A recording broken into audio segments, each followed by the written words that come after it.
আসসালামু আলাইকুম। আপনারা কেমন আছেন? ভালো আছেন? আমি ভালো আছি আলহামদুলিল্লাহ। আমি মাছ ভুনা করবো টমেটো দিয়া। এখানে রুই মাছ এই যে অফ ক্যামেরায় ভেজে নিলাম। এক হাতে রান্না করি তো এই জন্য অফ ক্যামেরায় ধুয়ে ইয়ে করে পরিষ্কার করে তারপরে ভেজে নিয়েছি। টমেটো দিয়ে মাছ ভুনা করবো, পেঁয়াজটা কেটে নিই। এই যে মাছ ভুনা করবো না, টমেটো দিয়ে আলু দিয়ে মাছ দিয়ে রান্না করবো, রুই মাছ দিয়ে। ভুনা তরকারি হবে না।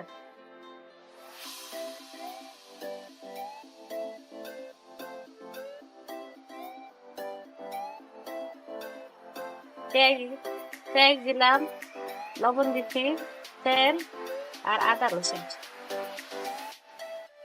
আদা রসুনের কাঁচা গন্ধ ছেড়ে গেলে তারপরে সব মশলা দিব, সব হলুদের গুঁড়া মরিচের গুঁড়া গেলে দিব।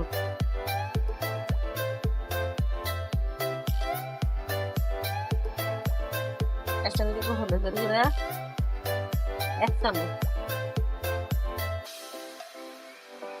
মরিচের গুঁড়া 1 চামচ, জিরা ধনিয়ার গুঁড়া 1 চামচ।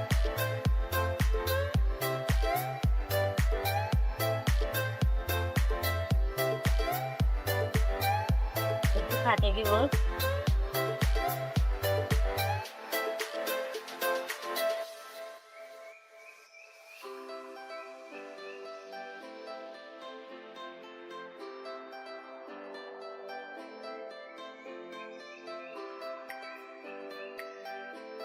সাথে 3-4টা কাঁচামরিচ দিব। এর সাথে 4টা কাঁচামরিচ দিব। 4টা কাঁচামরিচ দিলাম, ভেঙে দিলাম। এখন দিয়ে দিব আলু। আলু দিয়ে পানিতে ভিজিয়ে রাখছি, কালো হইব না। দিলাম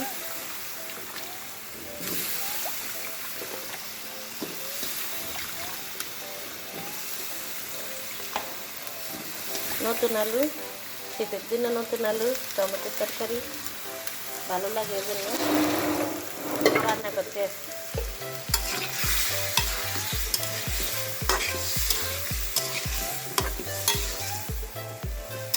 টমেটোটা আলু সিদ্ধ হয়ে গেলে টমেটো আরো পরে দিব।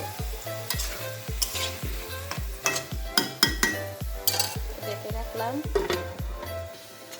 এখান থেকে মাছে খাবিয়ে আনি।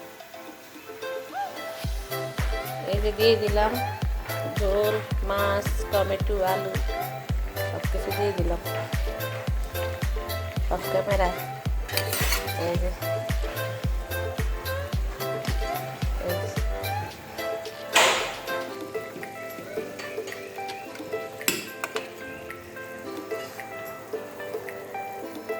আমার সাথেই থাকেন, দেখতে থাকেন।